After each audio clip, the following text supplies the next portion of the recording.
Meus amados, a paz do Senhor Jesus. Eu vi um vídeo no YouTube do pastor e professor da igreja adventista do sétimo dia. E ele dizendo que o acidente do jornalista Boechat não foi um castigo de Deus. Não. Deus não castigou, Deus não puniu este jornalista. Isso foi um acidente. E um cristão que abria a boca para dizer que foi Deus que puniu, esse cristão não conhece a Bíblia, não conhece Deus, e falando que não deve erroneamente. Ele citou ali Mateus 7,7, que não devemos, Mateus 7,1, perdão, que não devemos julgar para que não sejamos julgados, que na medida que julgarmos seremos também medidos. E eu olhei assim e disse, não. Coloquei alguns comentários, o que a Bíblia diz. O jornalista Boechat era um ateu. Um ateu, ele não crê na existência de um Deus, nem de qualquer divindade. O ateu é o antônimo, o ateísta, ele não crê na existência de nenhum Deus, ou qualquer deuses, ou qualquer divindade. Diferente do teísta, que acredita pelo menos em uma divindade. Então, um ateu, diferente do teísta, e Boechat, sendo um ateu, ele não acreditava em Deus, não acreditava em nenhuma divindade. Ele declarava mesmo que ele era um ateu. E a gente vê nas Escrituras Sagradas, irmãos, que Deus existe. Ele deixou a Bíblia para revelar, aleluia, Ele mesmo, porque Ele é real, Ele existe. E em Jesus Cristo foi a perfeita revelação de Deus. O escritor aos Hebreus, no capítulo 1, diz lá que em Jesus se manifesta perfeita revelação de Deus. E a plenitude de Deus habitou no seu próprio Filho. E Jesus disse em João 14, versículo 8, 9 e 10 ali, falando para Filipe. Filipe disse, Senhor, mostra-nos o Pai, é o que nos basta. Jesus disse, estou há tanto tempo convosco, Filipe, e não tem visto o Pai. Quem me vê, vê o Pai, porque eu e o Pai somos um. Crê pelo menos nas obras. E assim Jesus foi destrinchando sobre a existência de Deus. João 14, versículo 1, Jesus disse, não se turbe o vosso coração, crede em Deus, crede também em mim. Deus é um Deus, seus atributos de amor, é um Deus amoroso que criou os anjos, o universo, o ser humano, o seu infinito amor. Porém, em 1 Coríntios 13, versículo 4, 5, Paulo vai dizendo ali que o amor é sofredor, o amor é benigno, o amor não trata com leviandade, o amor ele não tolera a injustiça, ele se alegra com a verdade. Então, mesmo Deus sendo amoroso, Paulo vai dizer aí em Coríntios que Deus não se alegra com injustiça, com coisa errada. Deus é um Deus que se revelou lá no Antigo Testamento, um Deus que cobra, um Deus gracioso, um Deus terrível. Deus se revelou para os inimigos de Israel. Deus se revelou para o próprio povo de Israel como um Deus zeloso, um Deus soberano. Quando Israel adorou ídolos, virou as costas para Deus, Deus permitiu 70 anos para quem ele quis. 70 anos no cativeiro na Babilônia. E muitos morreram na cidade de Jerusalém. Porque o Senhor disse, Jeremias 15, o Senhor disse, nem se tivesse Samuel e Moisés rogando a Deus pela vida do povo de Israel, Deus não ouviria. Por causa dos pecados do povo. O povo virou as costas, tornou idólatra. E Deus foi abominando. E Deus levantando a sentença, o juízo da punição que viria. E o Senhor ordenando o arrependimento. Então, Israel brincou. No deserto, na peregrinação, Israel também adorou o bezerro de ouro. Muitos pereceram por adorar o bezerro de ouro. Deus disse, minha alma está fadigada com esse povo rebelde. Não brinque não, irmãos. Não. Isso só foi no Antigo Testamento. Porque hoje Jesus apareceu, Jesus morreu por todo pecador. E Jesus agora é só amor e é só vitória. Deus não vai cobrar de ateísta. Deus não vai cobrar dos idólatras, dos prostitutos, dos adúlteros, dos feiticeiros. Não. Deus não vai cobrar, não. Deus vai passar a mão na cabecinha de todos eles. E Deus vai deixar. Não, irmãos. Deus é o mesmo. O mesmo Deus gracioso do Antigo Testamento. No Novo, ele é o mesmo. Ele é o Deus, ele é o Jeová Olã, o Deus eterno. Ele disse em Malaquias 3,6 que ele não muda. Eu não mudo. Por causa disso, vocês Israel não são consumidos. Mas a imutabilidade de Deus quer dizer que ele é o mesmo Deus gracioso para quem é obediente. Em Êxodo 20, Deus disse, nos decálogos ali, olha, nos 10 mandamentos, que ele disse que faz misericórdia. Escuta isso aqui que Deus disse. Faço misericórdia em milhares dos que me amam e guardo os meus mandamentos e visito a iniquidade dos pais nos filhos da terceira, quarta geração daqueles que me aborrecem. Como é que você vai aborrecer a Deus? Vivendo em pecado, desprezando os mandamentos do Senhor, achando que a nossa existência na terra viemos do macaco e a gente foi transformado no ser humano. Tá vendo aí, ó, e Deus não está nem aí. Olha o dedinho. Não, irmãos, Deus se revelou de uma forma assombrosa quando ele pisou no Monte Sinai, que o povo de Israel disse, fala Moisés conosco, mas não fala a Deus, senão a gente vai morrer. Deus se revelou quem ele é, irmãos. Deus é um Deus terrível, apesar de ser amoroso, bondoso, misericordioso, fiel, generoso, mas não quer dizer que ele vai passar a mão no meu e no seu pecado, não. O salário do pecado é a morte, Romanos 3,23, já disse o apóstolo Paulo, Romanos 6,23. Romanos 3,23, porque todos pecaram e destituídos estão da glória de Deus. E 6,23, porque o salário, a recompensa do pecado é a morte. Quem vive, irmãos, no pecado, quem vive na incredulidade, quem vive no ateísmo, quem vive no adultério, quem vive na rebeldia, na desobediência, na ingratidão, nas heresias, quem vive se consagrando para Satanás, a recompensa de tudo isso é a morte, porque essas pessoas já vivem mortas espiritualmente, já vivem separadas de Deus espiritualmente, porque Deus é espírito, vivem mortas, separadas espiritualmente. Por fim, virá a morte física, que o corpo vai para a sepultura, e a alma vai para o tormento, e no final a morte eterna, onde Jesus lançará para o lago de fogo, preparado para o diabo e seus anjos. Então, amado, dizer que Deus não cobrou, dizer que Deus não agiu com a sua própria palavra. Atos 5 fala de Safira, Ananias e Safira, 2 cristãos que mentiram para o Espírito Santo. E diante de Pedro foi revelado e os 2 tombaram e morreram.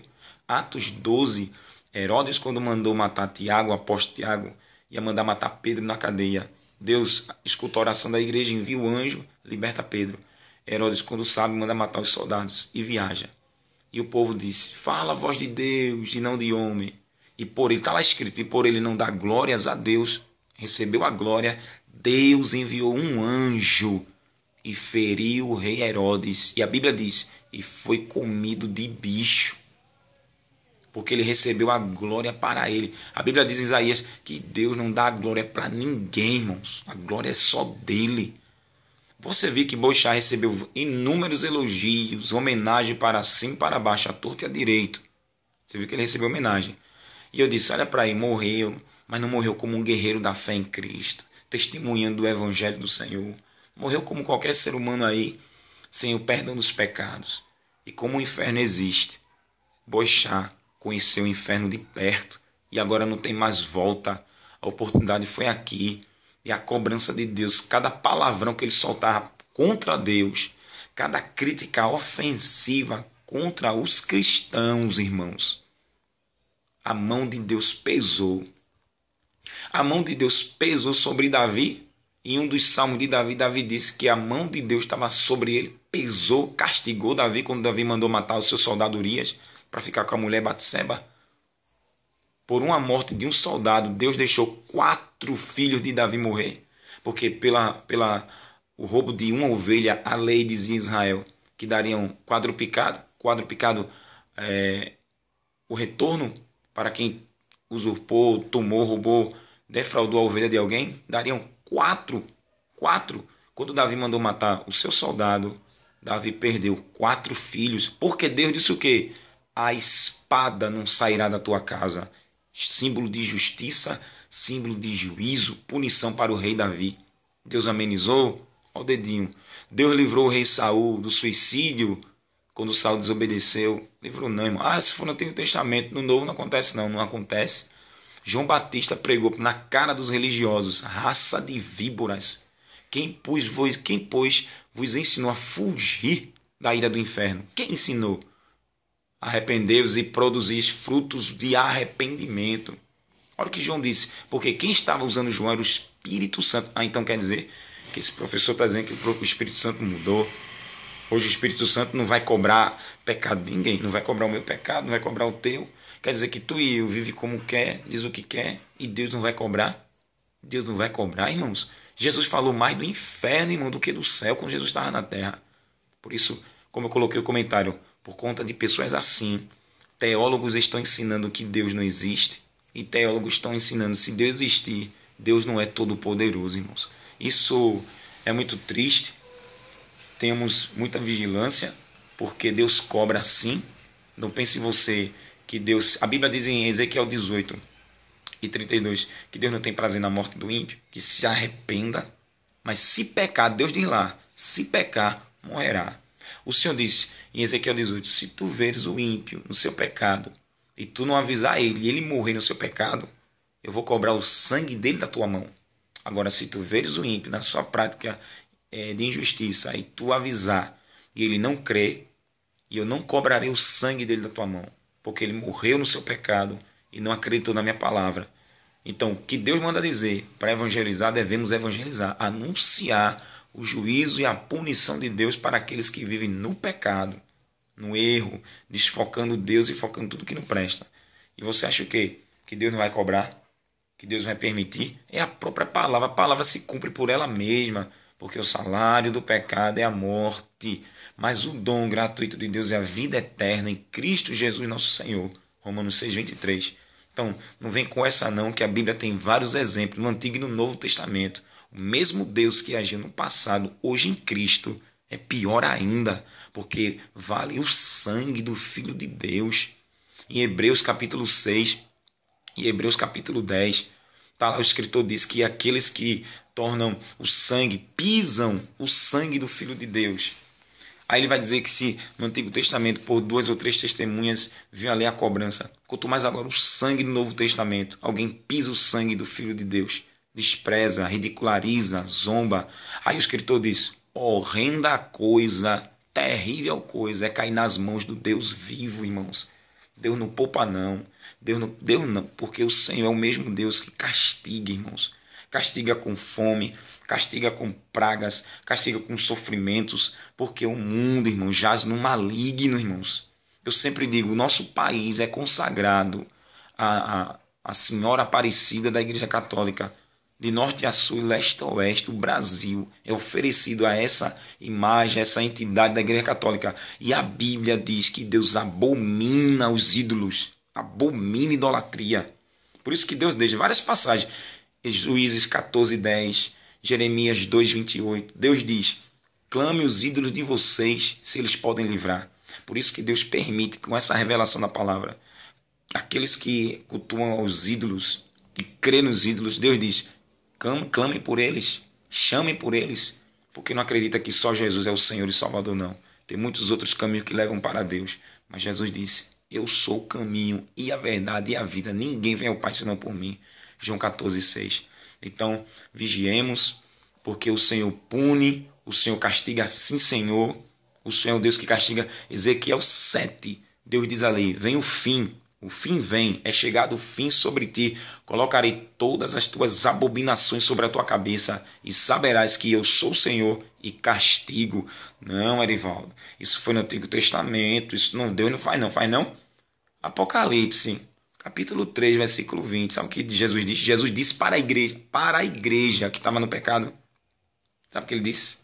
Eu repreendo e castigo. Versículo 19. Eu repreendo e castigo todo aquele que ama. Se pois zeloso e arrepende-te. Eu repreendo e castigo. Opa, Deus não castiga não? Castiga, irmão. Se ele repreendeu a igreja desse jeito, quanto mais o ímpio, quanto mais um ateu que não crê na existência, despreza os mandamentos. E glória a Deus que muitos ateus tiveram encontro com Jesus e caíram aos pés do Salvador e reconheceram que Jesus é real. Oh, glória! Infelizmente, esse ateu teve a oportunidade que Deus deu, não é? Romanos 9:15. O apóstolo Paulo escreve aos romanos o que Deus falou para Moisés no deserto, em Êxodo 32. Romanos 9:15. Paulo repete o que Deus falou no deserto. Deus falou no deserto. E terei misericórdia de quem eu tiver misericórdia. E me compadecerei de quem eu quiser me compadecer. Então não é de quem corre, não é de quem quer. É Deus que se compadece. Tem um rei de Judá, o rei Manassés. Reinou por 50 anos. Manassés adivinhava as nuvens. Manassés dava os filhos e as crianças para ser queimadas vivas para Moloque, para outros ídolos que Deus abominava. Reinou por 50 anos. Você sabe o que é reinar por 50 anos? E Manassés era um bruxo do alto escalão que você imaginar. E ele era rei. E por que Deus não matou Manassés? Visto que Manassés levava crianças para ser sacrificadas. Batia lá os tambores para que o som dos gritos dos bebês não fossem ouvidos. E era oferecido essas crianças a essas entidades. Por que Deus não matou? Por que Deus enviou um anjo para Herodes em Atos 12, como eu falei? E feriu Herodes por Herodes não dar um glória a Deus? E por que Deus deixou Manassés ficar com 50 anos reinando, pintando miséria, pintando a miséria e a desgraça na terra de Israel? Um rei perverso, desviado e corrompido. Porque Romanos 9,15 responde: Deus teve misericórdia de Manassés. E a Bíblia diz que Deus entregou Manassés aos inimigos. E na cadeia, na prisão, ele clamou a Deus. E Deus teve misericórdia de Manassés. E Boixá, por que ele não clamou a Jesus? Por que Boixá não invocou o nome do Senhor? E a Bíblia diz que Deus tem misericórdia de quem Ele quer, irmãos. Enquanto eu estou falando aqui essa palavra, essa reflexão, quantos estão nos hospitais, nas UTIs morrendo? Quantos não morreram hoje? Quantos Deus não livrou? Glorifica a Deus pela misericórdia que Ele está tendo na sua e na minha vida. Eu glorifico muito a Deus. Porque antes de eu descer à sepultura, Deus usou um porteiro, revelou a minha vida inteira e disse que no carnaval de 2009, Erivaldo ia descer a cova. Eu criei, irmãos. Eu acreditava em Deus, só que eu não praticava as palavras. Era da boca para fora. Mas ali a minha salvação me rendi. Porque Deus revela e Deus diz: chegado é o fim. E se você não se arrepender, chegou o fim para a sua vida. E ali eu criei, me converti pela misericórdia do Senhor. Estou até aqui. E Deus me conceda a sua graça, pela sua misericórdia, para eu continuar pregando a salvação, pregando o arrependimento, pregando o juízo de Deus sobre todos os rebeldes. Deus castiga, irmãos. Deus não vai passar a mãozinha na cabecinha de pecador, não. Ele é o mesmo Deus que pune. Então, vigie você que está me assistindo, você que está ouvindo essa palavra de Deus, irmãos. E você que não é convertido, se arrependa antes que venha a punição de Deus. Porque você vê muitos bandidos assaltando, doenças incuráveis, você vê caos na rede pública, caos na rede privada da saúde, nos hospitais privados e públicos. E olha, irmãos, é só Jesus. Mas por que você vê tanto caos, tanta desordem? Porque o povo não crê que Jesus é o Senhor e Salvador. O povo não quer Jesus como Senhor e Salvador da sua vida. O povo não quer a Deus. E por essa razão confia no homem. E Jeremias 17,5: maldito é o homem que confia no outro homem, que faz da sua carne, faz da carne a sua força e se aparta do Senhor. Só lamento para aqueles que desprezam a Deus, e felicidade na terra para aqueles que aceitam Jesus como Senhor e Salvador. O céu de glória nos espera, e só lamento para esses que zombam, que desprezam, que não querem nada com Deus. A ira virá. As 7 taças serão derramadas na terra, os 7 ais, os 7 selos serão abertos, a grande tribulação está vindo por aí. Eu quero estar na glória. E você, onde estará? Deus te abençoe, em nome de Jesus.